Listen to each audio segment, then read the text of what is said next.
And from there, they will match the pressure, the atmosphere inside both station and Dragon.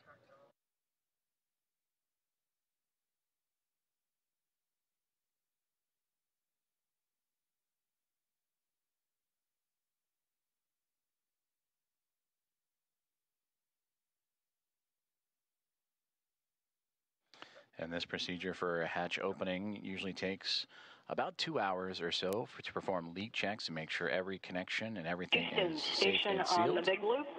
In step 2.4, the time is 10:56. The APAS equalization valve is back closed.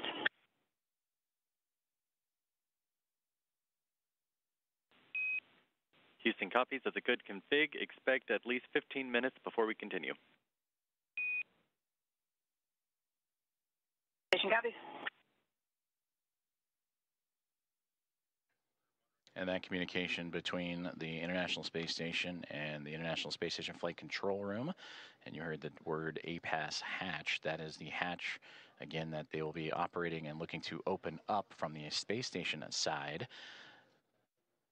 But in doing so, they will need to pressurize, as we've been talking about, the vestibule, and then allow for the atmospheres to match between the Dragon Gray spacecraft and Axiom Mission 4 crew, the vestibule itself, and the International Space Station, all equal throughout to allow for the parties to pass through for the hatch opening and eventual welcome remarks. The contact for Axiom Mission 4 to the International Space Station about a half an hour ago at 5:31 a.m. Central, 6:31 a.m. Eastern. And as they continue to configure the hatch opening procedures for NASA astronaut Anne McClain and Nicole Ayers, between the two of them, we'll continue to work those procedures, and we'll hear those communications throughout in anticipation of Axiom Mission 4 and Commander Peggy Whitson making her return to the International Space Station, her 5th flight, second as a member of Axiom Space and the commander of Axiom Mission 4, and her previous 3 as a NASA astronaut servicing key missions to the International Space Station. And a big part of the coming up in November, 25 years of continuous operations and humans on board the orbiting laboratory. And there she will welcome also first-time flyers and pilot Shubhanshu Shukla of ISRO, Sławomir Uznański-Wiśniewski of ESA, and Tibor Kapu of Hunor for Shukla, Uznański-Wiśniewski, and Kapu representing India, Poland, and Hungary. This will be those nations' first time visiting the orbiting laboratory.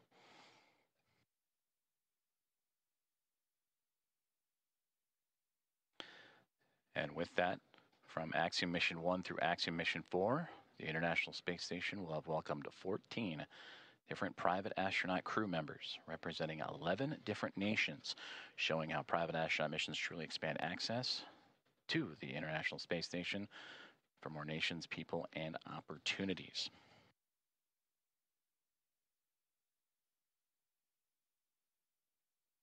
And on your screen, you see the clock counting upwards at the bottom, the T+, that is 1 day, 4 hours, 28 minutes, and now SpaceX Dragon.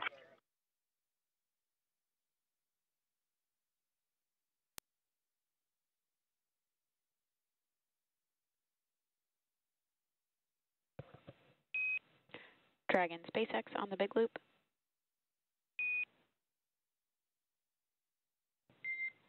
Dragon SpaceX ComCheck on Dragon to ground.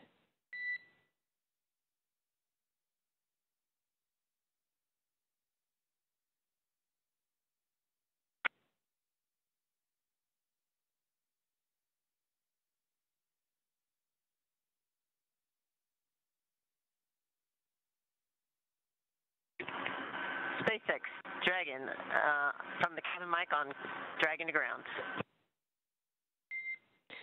Peggy, I'm with you on Dragon to ground.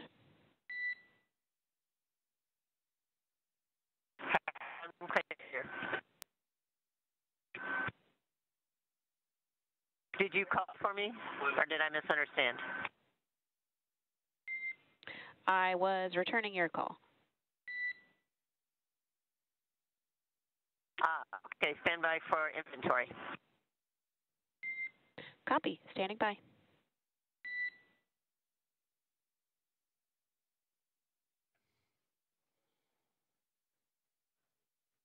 Comm checks and communications there between the teams in Hawthorne, California and SpaceX and the SpaceX Dragon Grace spacecraft. As we heard earlier that they were troubleshooting some communications and looking to bring back on the big loop that connects the teams on the ground in SpaceX and NASA, as well as the teams in the International Space Station and the Dragon spacecraft itself.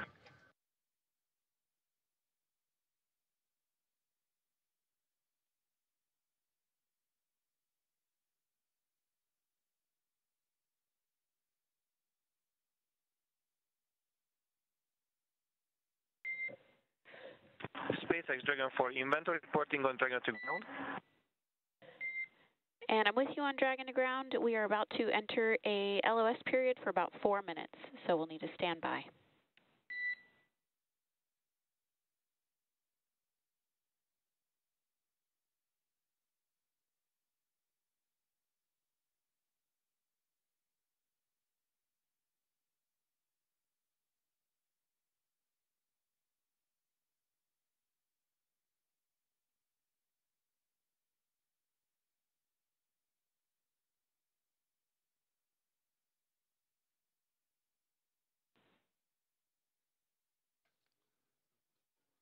Communications between SpaceX and the crew aboard the SpaceX Dragon and Grace spacecraft saying they are upcoming on a period of LOS or loss of signal that's anticipated as the International Space Station and the spacecraft orbiting around the Earth and transfer of satellite signals. Right now they are making their way over the southern Indian Ocean and about to head into a period of orbital nighttime as we will get back views as soon as we have them.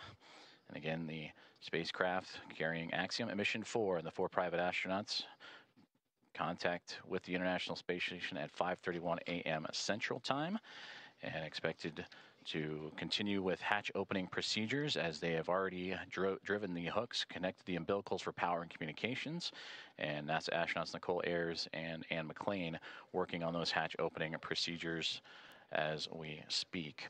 And that will allow the crew to make its way from Dragon into the International Space Station, going from a crew of 7 aboard the orbiting laboratory to a crew of 11. And that'll be followed by welcome remarks at approximately 8:35 a.m. Central Time, 9:35 a.m. Eastern Time. Certainly an exciting moment for all of us here in Mission Control, but we want to check back in with our team over in Hawthorne as Axiom Mission 4 has arrived to the International Space Station. For as many times as we have had the privilege of supporting crews headed to and from the International Space Station, I'm certain that it is an incomparable experience. Something that unless you're on board, you can't possibly understand what it really feels like. Paul, and I'm confident that you and I cannot do it justice even attempting to tell everyone joining us today about it. So instead, we have invited Axiom Space's own commander, Michael Lopez Alegria, to share from his previous experiences. LA, MLA, or Commander, you've got a few designations, right? For those who may not know... How you doing, Paul? Good to see you, Ronnie. Hey, it's good to see you as well, sir. Thank you for joining us this morning. Yeah, good to be with you. So for those who may not know, I've got to share a few stats here just to make sure people understand who we have joining us today on the show. You've flown to space 6 times, 2 of those to Dragon, on Dragon for Axiom Space. You've got a running total of, say, 296 days, 16 hours and 15 minutes, give or take or so, in space. You've conducted 10 EVAs over the course of your career, and when you're not in space, you're helping get others at Axiom Space to space, right? As our chief astronaut. Do I have all of that right? Sounds good. I'm not sure about the minutes and seconds, but everything else sounds right. That's awesome. Well, we want to spend some time with you and just ask you some questions about your experiences getting to the International Space Station. Obviously, you know a thing or two about rendezvous and docking. So the first question is simply, we've just watched Dragon Grace dock to the space station. You've done this several times. What's the mindset for a crew at this point in the mission? So as we get closer and closer, we're transitioning from the phase where you're basically waiting to get to the ISS, and you're laser focused, especially the last 220 meters from what they call waypoint 1 into docking.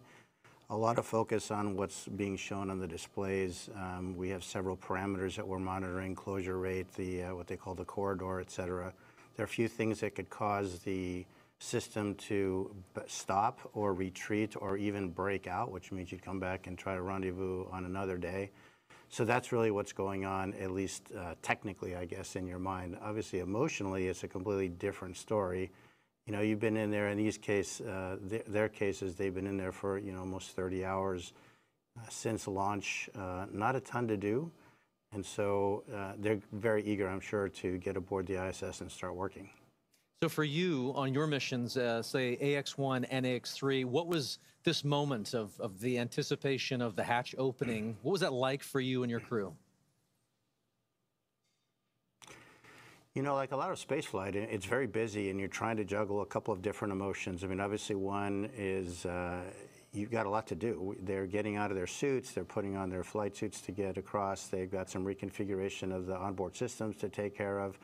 So on that plane, you're sort of focused on the task at hand.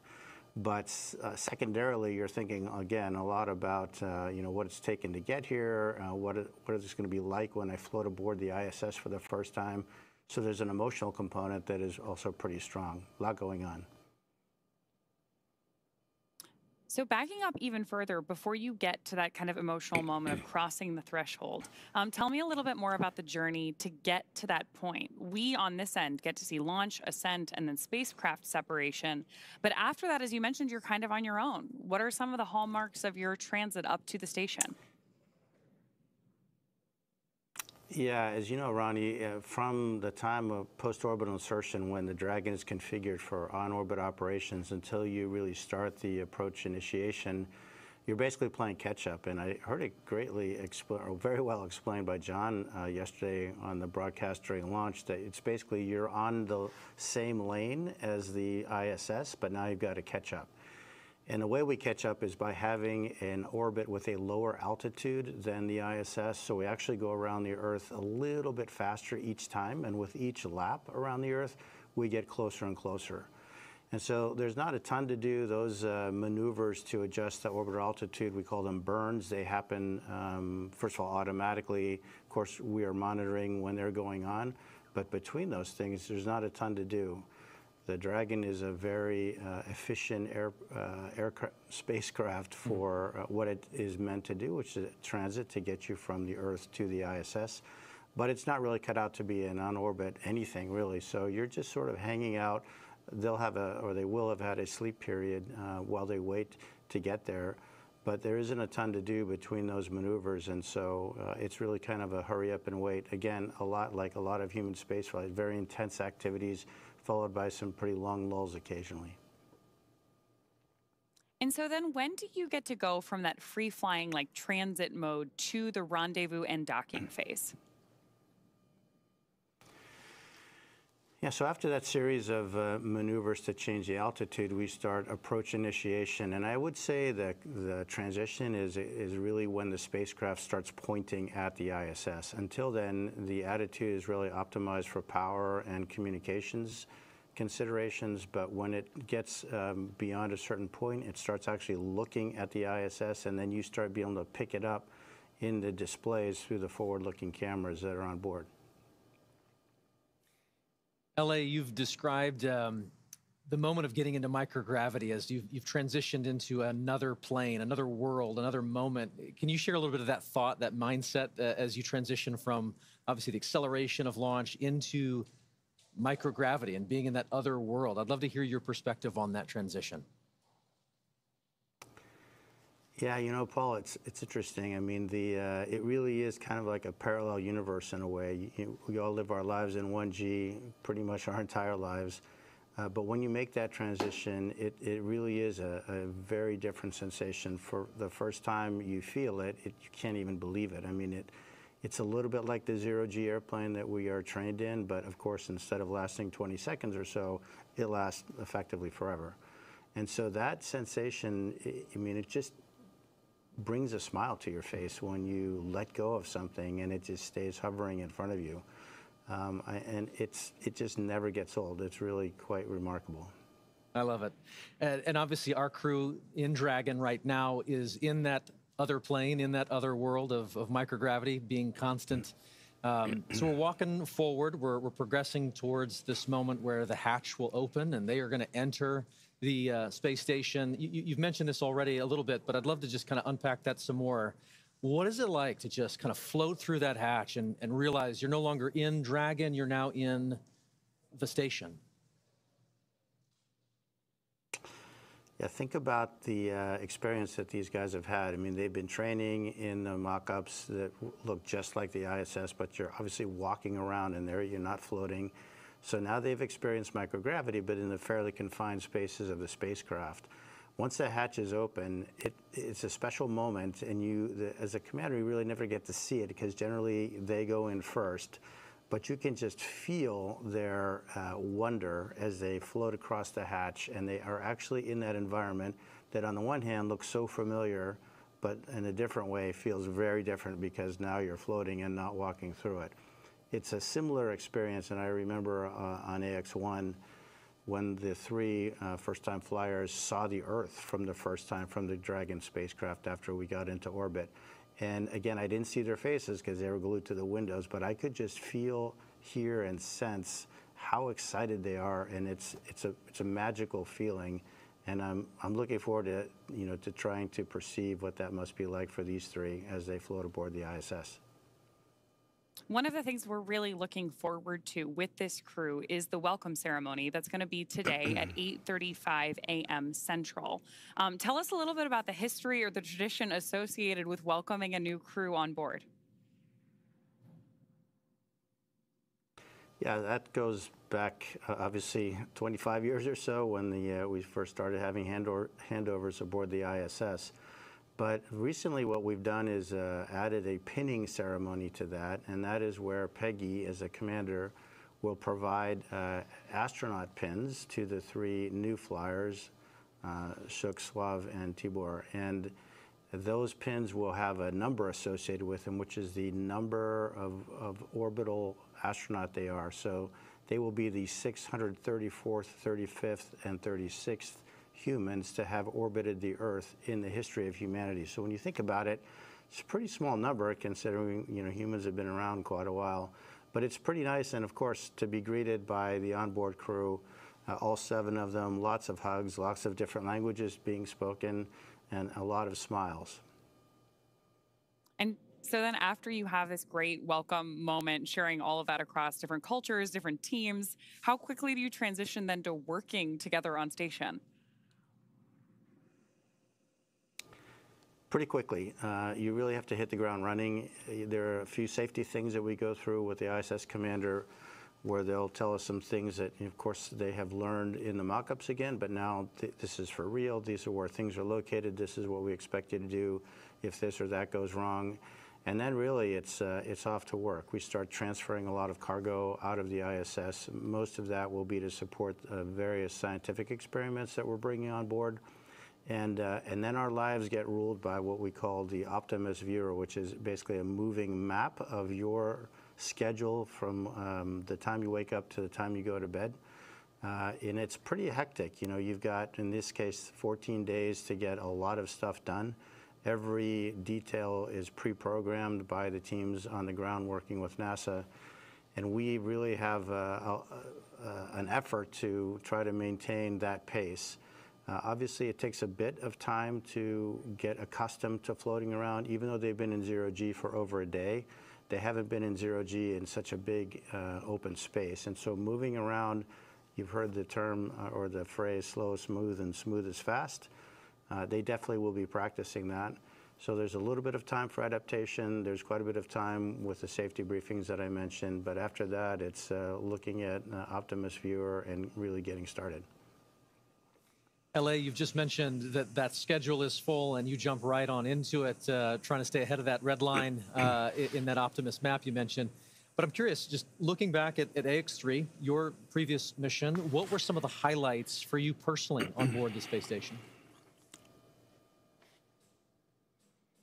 We've learned a lot since AX-1 and the progression through AX-3, and I think one of the things we learned is that we really need to focus the commander's time on being available to the other crew members. So I would say one of the most gratifying things is giving them the time and space to sort of inhale, exhale, think about what they're doing, and take their time, because really the planners have done a great job fitting all of these activities into these 14 days, and there is enough time to do it. It doesn't do anybody good to get flustered and upset. You just go one step at a time, and then letting them have a little bit of time to look out that window, because that is a view that is spectacular and unforgettable. I think my advice to the crew would be, you have a huge responsibility. Your families, your colleagues, your space agencies, your nations are really counting on you, but at the same time, try to enjoy it. Try to really soak this in. This is generally a once-in-a-lifetime opportunity. And again, it's that balance between, you know, sort of the focused, hard nails, technical work, and trying to really absorb the emotional experience, which is obviously very unique. Unique indeed. You just mentioned there that there's lessons to be learned that you share out with each of the crew members. And I know that you got a chance to do that with this crew ahead of their launch, I believe, in quarantine. So I'm curious if you could share some of those lessons learned with us. If you were preparing to take us up next, what would you share with us? Well, the good news is that, you know, Peggy has done this a time or two herself, and her crew will probably be as ready as anyone that you can imagine. So my time with this crew was pretty short and pretty informal because of A, her experience, and B, the training that, as I mentioned, has evolved since AX-1 to the point that I think we have it pretty well suitcased in terms of what to train, what not to train, and how much of each. Again, my advice to them is try to absorb it, try to be as cognizant of what's going on, because it is that parallel universe, again, that's hard to get to.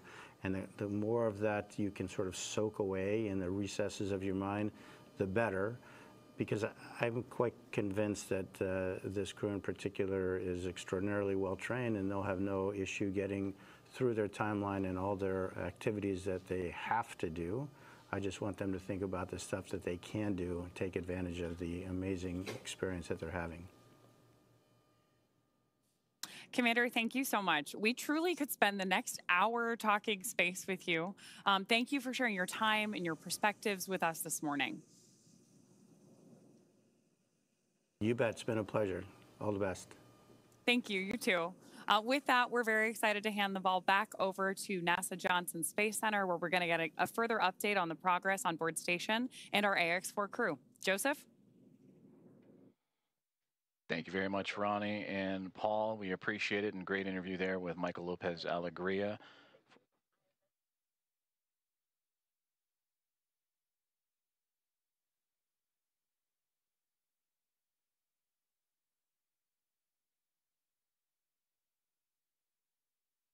Dragon copies. And a great update right there to bring us right back into what's been happening and all the key milestones of the hatch opening process and the docking process for Axiom and Mission 4. Its team on the